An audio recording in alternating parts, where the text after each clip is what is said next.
This is a Momentum Media production.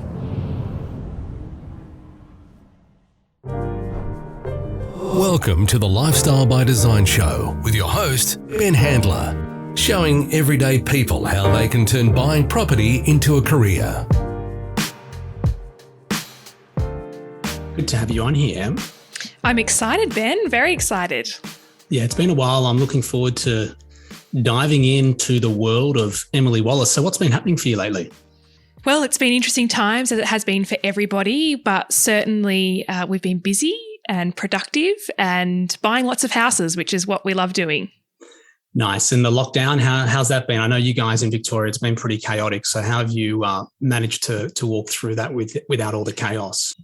Yeah, so we did have 6 weeks of pretty much nothing, which was new to me. I didn't really know what to do in that time because we don't really buy properties sight unseen because we buy a lot of homes as opposed to investments.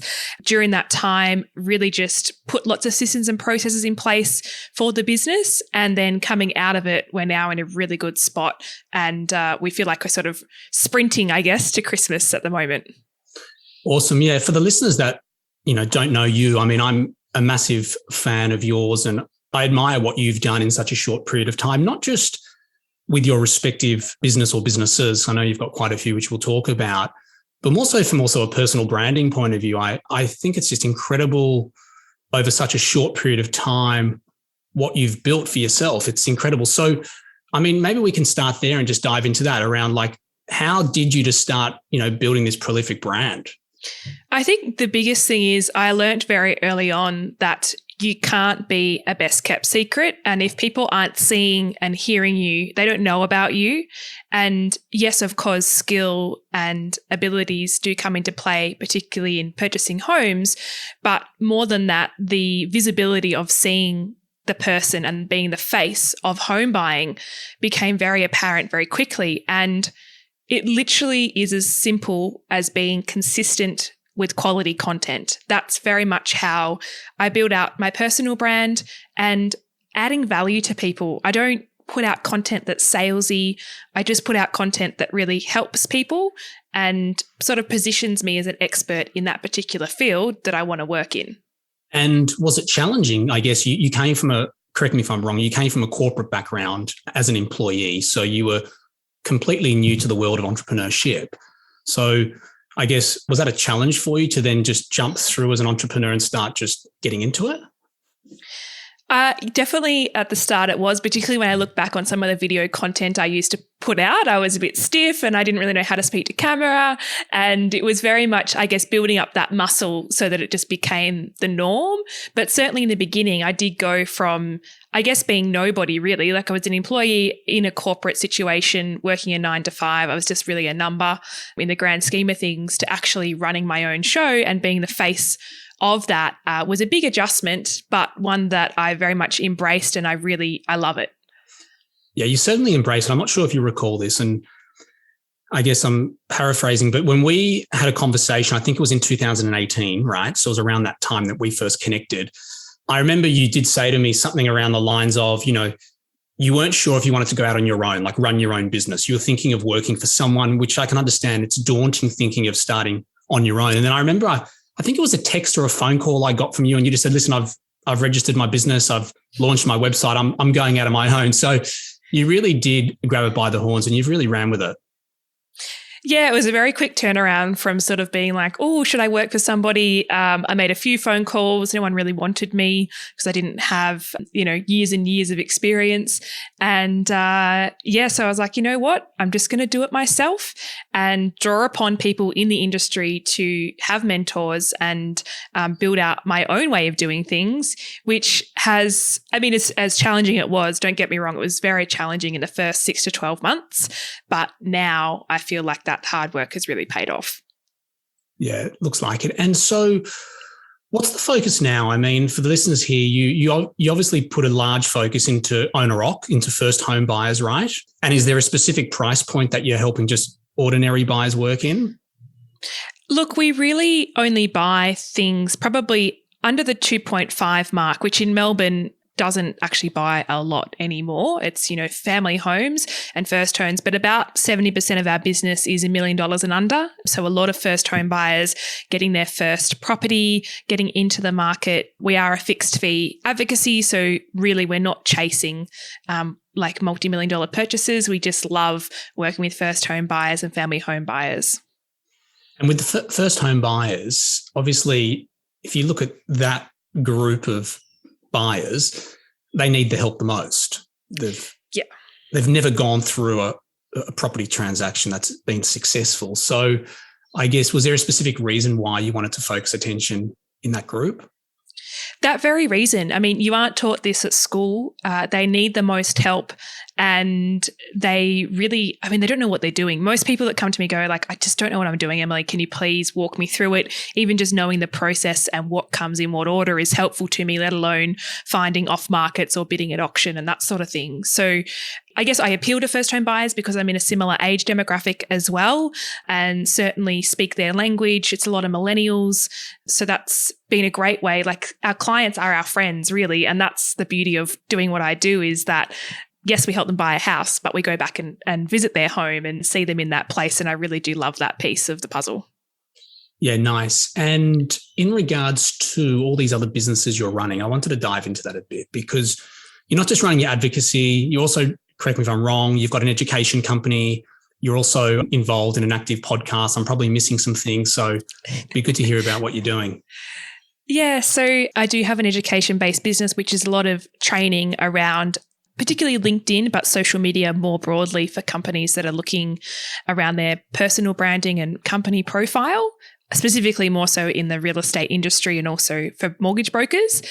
So that's the education piece. And then, yes, the podcast, My Millennial Property, I co-host that and have done for over a year now.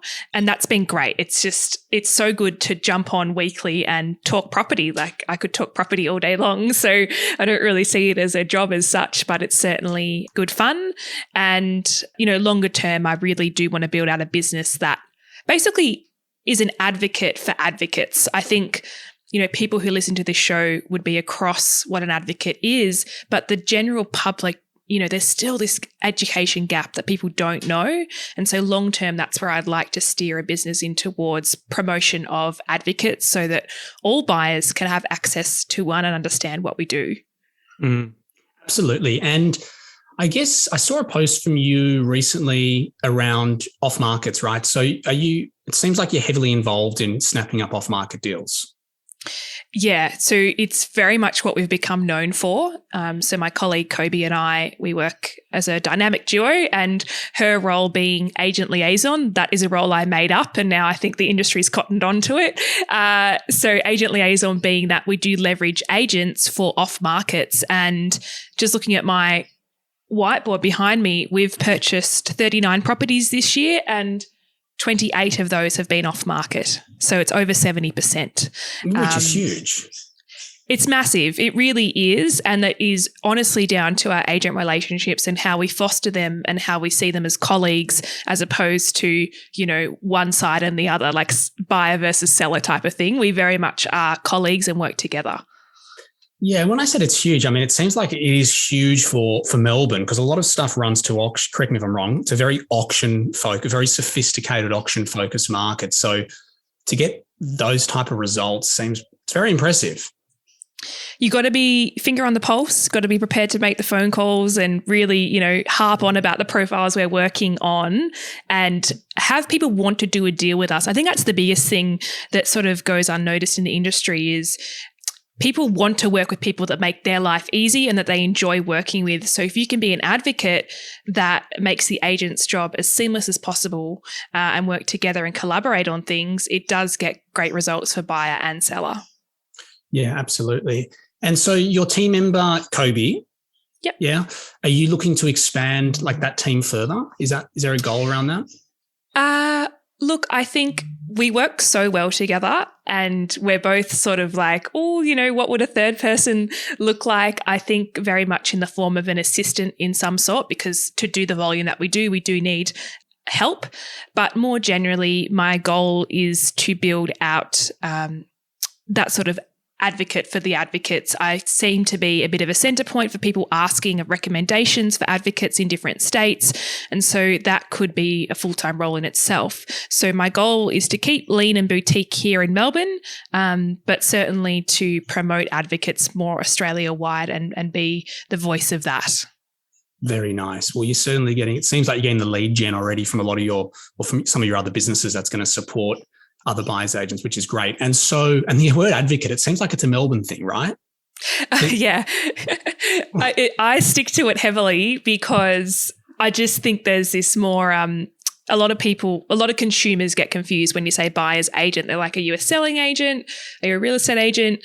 Advocate is very much more of a Melbourne thing. I don't think Sydney people really say advocate, but they're the same thing. It's just trying to get a bit of separation there. Yeah, it makes sense. So where do you feel like, from your experience to date, since you've been up and running, like where do you feel buyer's agents, well, not buyer's agents, more so, like clients, prospective, even clients, where do you feel like they need the most help? I think the biggest thing is the process in itself. I think we underestimate how much they don't know about the process. Like what step comes next is always a bit of a downfall for buyers, particularly if they're relying on the real estate agent. I also think understanding value, like if someone comes to me and says, look, I've got 900,000, where does that buy me a 2-bedroom villa unit? I could reel off all the suburbs that is possible in, whereas a buyer could take 3 to 6 months to understand where that actually sits and be realistic. So fast tracking that process can save them a lot of time and money with the way the market's moving. Yeah, it's amazing. And I've said this on a few of the other episodes I've done with some of the other guests, just I guess how many buyers think they know what they're doing? It scares me that a lot of them who have never purchased before, or some who maybe purchased once before, or whatever the circumstance is, it's strange that they all feel like they're so competent and capable at going through and executing on it. I mean, what are your thoughts around that? Do you know what? I don't want to separate generations too much, but I do find that millennials are more willing to accept help and more willing to outsource. The trouble that I do come into sometimes is mum and dad who bought a property, 20 years ago and then trying to step in and help their daughter or son to buy and thinking they do know it all from 20 years ago. And it's changed drastically, but more so, if you do engage an advocate or a buyer's agent as their full-time job to transact property and they know the steps, then you really can't beat that expertise. Nothing could really beat that unless you're buying 20 properties a year for yourself, which most people aren't, then yeah, you really can't beat expertise. How important do you find in your local market the relationships with real estate agents? Oh, it's everything. I wouldn't have a business if I didn't have agent relationships. It's the biggest thing, and genuine friendships as well. Like we're all doing the same thing. Real estate is a hustle and it is, 24/7. It is very much a lifestyle, as I'm sure many people have said before, but the agent relationships are crucial to the success of our business. And being a smaller business, it's nice to lean on them and, give them a call if I'm working on something else that's not their property. I will call people and say, hey, what do you think of this one? What do you think it's worth? And they're more than happy to share their intel. So it's really the success of the business are agent relationships. And in regards to negotiation, so I'm assuming that whilst you're transacting so frequently, you're learning how certain agents specifically would negotiate, so you're not falling into maybe an old trap that you might have got into. I mean, is that how you really navigate through that, or? Yeah, definitely. Everyone has different styles and you come to learn them when you do repeat business with agents and who's very transparent and who does play a bit of a game. I think that's helpful from a buyer's point of view to know what that is, because if you only buy once, you're only going to experience that once. And if it's a mistake and you've been sucked into a bit of a trap, then that's costly. So certainly that intel of knowing how they operate and who's paying a straight ball and who's sort of playing a bit of a game, it's good to understand that, a big advantage.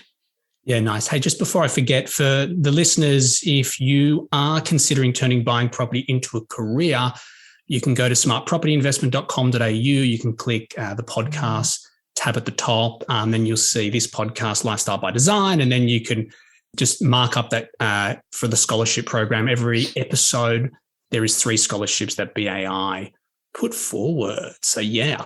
So wow. yeah, it's pretty powerful. Hey, so I guess I wanted to also learn a bit more around what this new business lifestyle has provided you, because I've seen you go through massive transformation. Not just professionally, but I think personally. Like, you've always been very good, obviously a very strong communicator. You've obviously been very confident, and you're very motivated young lady. But I guess I wanted to understand more from you, because that's what I see from the outside. But I guess I wanted to understand like what the journey's really been like for you, because it's not, as you know, so rosy. Like, there's a lot of people trying to ruffle your feathers at the beginning. And that happens when you're succeeding. People try, the tall poppy, cut you down. So I guess my question is, I wanted to understand just what you've gone through over that time, Definitely. It was a big surprise to me that people wanted to ruffle my feathers in the beginning, but as any successful person, would experience, when you start to, make some noise and show your face and be out there, then that does happen. But what's interesting is when that then turns into people seeking advice from you as to how they can do better. And I think that that's a real telltale sign that you are doing the right thing and that people want to learn from you. And that is just, it baffles me. It's amazing that is now the case, that people are turning to me for advice and support and want to understand best practice and things like that, or just ideas. But it hasn't been rosy the whole way through. And I think the biggest thing, and any business owner would understand this, the biggest thing in the beginning was I was so anxious to not be working on the business. I really had this, tale in my head that you have to be working on the business all the time. Whereas now I am excited to go on a holiday. I feel empowered to actually take a break from the business and really enjoy some time off, and that I've earned it, and that the business will be there. Like, it's not like I'm slacking off or anything like that.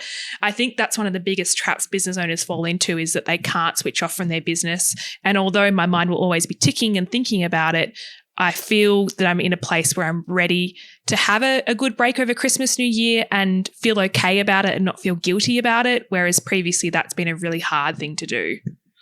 Yeah. And I guess going back to, the adversity as an entrepreneur that you go through, because it's such a roller coaster, right? And I think as like founders of companies or, co-founders,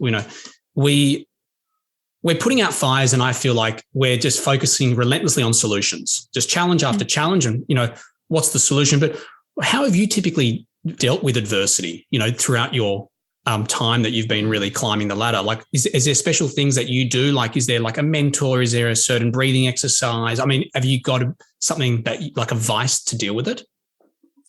Look, I think the biggest thing, it's not necessarily like a coping mechanism or anything like that. I think the biggest thing obviously is your mindset, and it's not letting the adversity take over the good that's happening. And I think we're always so quick to criticize ourselves, or to we probably go down faster than we go up in many situations when things happen. And for me, it's sort of reframing, getting back and be reminded of what we have achieved, because a little hiccup doesn't rule out all the good that has happened. And so although there's nothing specific that I do, I think it's more a reframing and a mental capacity of focusing on what we have achieved and remembering that, and not letting too many bad things get in the way of the good. Yeah. I mean, for those of you who haven't seen Em, check out her LinkedIn, Instagram, Facebook, Emily Wallace, and you can, see the richness of the value of the content that she puts out there. It's really awesome. And I guess the reason I brought up that comment earlier, Em, was, I'm not big on social, like I don't go on it a lot, but I do feel like it's deceiving. It's full of smiles, artificial smiles. And even when they're seeing successful people like you or whoever they are, what is not being told typically, this is, again, from my perspective, is the true story that's going on in the background, like the effort and the grit that's being put in to get there. A lot of the time that's not displayed. So I feel like a lot of the time it is quite deceiving for people. Oh, definitely. And I think, people fail to share a lot of that. I feel like I shared a lot in the beginning on socials. I was very transparent with how hard I was trying to hustle and failures that I came against and successes. I probably should share more of it now. It's just, it's not that I deliberately don't share it. It's more that I am running at such a rapid pace that I kind of need like a videographer to just follow around and capture everything, which I'm planning to do now that we can be in close proximity to people again. But I think it's important to realize that, it's not all roses, certainly not. And I think probably the biggest thing is the time factor that goes into a business and the rejection that you get as well. Not everything's a yes. I'm lucky that one of my first roles was cold calling schools to speak to the principal. Now, that is probably the hardest cold call and the most rejection anyone would face, because a principal does not want to speak to someone they don't know about trying to sell them something. And I actually think that's one of the reasons that I don't get down too much, because I've faced rejection and it's just kind of like, whatever. On to the next one. Plenty of no's will soon eventually equal a yes. But it is hard. I mean, real estate is rejection, but there is also a lot of yeses out there too. Yeah. And I mean, just to expand on that, it seems like you've really built this incredible inner circle, like network of people that I guess it seems like there could be reciprocal learning going on, people in different niches, in different industries. But I guess it seems like you've really built, and it happened, it seemed like to me very quickly, you build out this just network of business partners that really support your business, right? Yeah, particularly in the beginning, I went to every networking event I could find on Eventbrite. Like if you're listening and you're a business owner or thinking about starting a business and you want to network, literally be a yes person and put your hand up for everything. I really spent a lot of time meeting people face to face. I did a lot of one-to-one coffees. And although it does feel time consuming, those relationships are invaluable when you're growing a business, to support those people and to have them support you. And now I am lucky I do have a core group of people I can call upon, but I'm also not limited to that group. I think that's one of the things people can get complacent with when they've been a few years in business, is thinking, well, I've got my group and I don't need anybody else.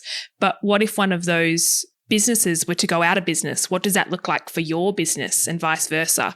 I think you can never have too many people in your network who are reliable and loyal to you. Yeah, such a good point and good tip regarding Eventbrite. And what about BNI? Are you part of a BNI network? I visited a few BNIs. I'm not a member of one actively. I think the biggest benefit of BNI to me would have been joining one from the very start. I think that would have been a really good thing to do. I did join a networking group that was sort of similar, but a bit more, it's like every fortnight they meet instead of every week. But I can definitely see the benefits of something like that from the get-go. Yeah, I've just heard, I joined early on in my career, but they seem to be very powerful, especially for buyers agents. But I guess you just got to do a temperature check to make sure it's the right group, and they're very focused on referrals, and they're, very active. Correct. Yeah. Finding the right group's key. Yeah. And so what about downtime? Like, during the day, do you have a good morning routine, or is it an evening routine? Do you get time? Do you get to spend time out of work, doing things you really like? Yeah, definitely. And that can come in all different shapes or forms. I've sort of, as much as I am a routine person, particularly for morning time, I don't really clock on until about 10 o'clock. The couple of hours in the morning, I like to take it a bit easier. I'm not one of these 5 a.m. starters. I don't think I'll ever be a 5 a.m. person, and that's okay. I really do work very solidly from about 10 a.m. through to about 7 p.m. But the beauty of what I do is I could wrap up at the office at 5, be home, cook dinner, take a few discovery calls after hours, because that's what suits my potential buyers, and be in my trackies at home, So it is a flexible lifestyle, and no 2 days are the same.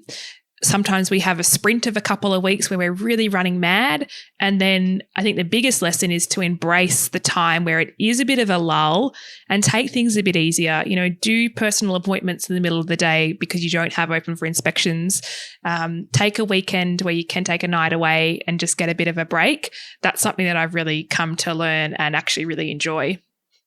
Yeah, that's why I called this podcast Lifestyle by Design, because it's not like we don't work hard as entrepreneurs or buyers agents. It's hard work, but you can start your day at 10, you could stop at 4, and you can craft and design your own day, which I think is one of the I wouldn't say issues. I think it's a limitation of being an employee, even if you can work from home now. if your company allows it. I think definitely a massive limitation. And I'm still shocked at how many people are still like focusing on going down that path as employees. I think it's changing a bit. I mean, what are your thoughts on why so many people just, like you did, like I did, get out of school, the university, then go straight and become an employee? Like, why do you think it happens so much? Well, I think it's sort of the picture that society paints to begin with, you know, get a good education, go get a job and be employed. It's also very comfortable. Like I could have comfortably stayed where I was. I was at a very good salary. I got 4 weeks annual leave. I got bonuses. I got, you know, Friday lunch shouted for me all the time. I had all these things and it was very comfortable. And I think if you're a comfortable person, then maybe being an employee is for you. But if you want something different or you sort of think, oh, you know, I think there's something more in me, then I would probably encourage you to explore that and try it. I think the biggest thing for me was I was always like, what's a worst case scenario here? If I quit my job and I've got 4 months worth of expenses in the bank, which was actually a very silly but a very good thing to do at the same time because it pushed me really hard. The worst case scenario is I'm employable. I can go back and get a job. And in fact, I in the first 6 weeks of the business, I applied for a job just to prove that I could get an interview. Like I just wanted that reassurance. If this went pear-shaped, could I get myself a job interview? And I got offered a job that I declined 6 weeks in, but I needed that security to know it could happen. And so just giving yourself reassurance, there is a backup plan for you. You've been employed before, you can be employed again. If it all goes pear-shaped, go back and get a job. It's no better or worse than your current scenario. Yeah, I like how you focused on your risk profile there. That's good. I like it. And hence why you probably just then decided very quickly that you wanted to go out on your own, I'm sure. Yeah, definitely. It was a decision that I didn't think too much about, to be honest. If I put too much thought behind it, I never would have done it. And I hear people, even the people that I used to work with say, oh, you know, I'm going to quit, do my own thing, change. And still 3 years down the track, they're still in the same job, you know, with the same people. And I'm just kind of like, you're thinking too much. Just do it. Like that's literally as simple as it is. Just do it and figure it out. Yeah. I mean, I think so many people, including myself at times, very focused on outcome and not process. And I think focusing so heavily on that outcome, it is very daunting to think about, well, what happens if I did this versus just taking baby steps and focusing on the process. So what's going on with you with rent vesting? I know we had a brief chat earlier around rent vesting for you. What's happening? Yeah, so it's interesting. Obviously, I buy a lot of homes for first home buyers and family home buyers, but I'm not a home buyer myself yet. I am a rent vestor and I've got 2 investment properties currently and I'm in the process of buying my 3rd. I want that secured by the end of the year. So basically, my plan of attack there is very much to grow out equity to buy the house that I want. And it's funny, I'm so neutral to the situation when I walk through a house for a client. You know, I'm looking at it from a professional eye, not from an emotional eye. And there have only ever been 2 properties that I've ever walked through, and I've probably walked through over 1,000 properties that I have personally wanted to buy. And the problem is they're not cheap properties that I would want to buy. So my game plan in the meantime is to build up a portfolio, have, you know, investments and in good areas and let them grow, give me cash flow, and then maybe cash in and buy my dream home. But I'm not fixed to the idea of owning my own home. It's just not something that I feel I need to have. It would be nice to have, but I don't need to have it. So rent vesting has been a really great path for me, and I'm sure others who listen to the show might be rent investors as well, and it's certainly a movement in the space. Yeah, I've seen some really successful people who have executed really well on rent vesting as a strategy, and it can work very well. Makes a lot of sense. Yeah, nice. So I guess in wrapping up, what's the plans? I know this year, well, since last year, it's been a bit chaotic since COVID. What's in place for you for 2022? So the biggest thing of next year is just actually getting some consistency. I finally got some consistency and reliability in the business early 2020, and then that all came to a grinding halt. So my big focus for 2022 is consistency. It's a lot about working with the right clients as well, because thoroughly enjoy what I do, but the people do make it for me. And if I get red flags from somebody that I just don't feel is going to be a good fit now, I just don't take them on. I don't want to be working with people that aren't on the same wavelength as us. So consistency, good clients, and very much refining my skill set. You know, there's so much to learn still, and being open to learning and helping others to learn as well is a big, big focus for me. Yeah, nice. Well, in closing, you know, I've always felt like this, even when I was at Cohen Handler. Like I feel like the advocate space is, I think it's more suited for females. I know I'm not trying to compare male to female, but I actually think, again, my perspective, I think the selling agent side is quite alpha, very male dominated. There's some phenomenal females who crush it, but I feel like it's quite known for male, a bit alpha. So I think it'd be great to see more females jumping into this space over the years. And I hope with what you're doing, you know, being an advocate for advocates, you can really, I'm sure you will, like endorse that and promote that and support that, because I'd love to see, as this sector grows, just more awesome females joining force and really crushing it, because that would be awesome. So great to have you on here.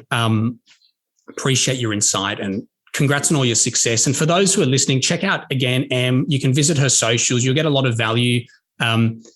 Even if you are an investor, you'll get a lot of value just listening to what Em shares. Even though she does focus primarily on the owner-occ space, you'll get a lot of value seeing what she shares, okay? So if you guys are interested in learning more about the Buyers Agent Institute, you can visit the website, www.buyersagentinstitute.com.au. And if any of you want to jump on that scholarship program, it's 3 people every month that we select. Just visit Smart Property Investment, click podcast, click Lifestyle by Design, and then you can complete the form. Thank you, Em, for being on today.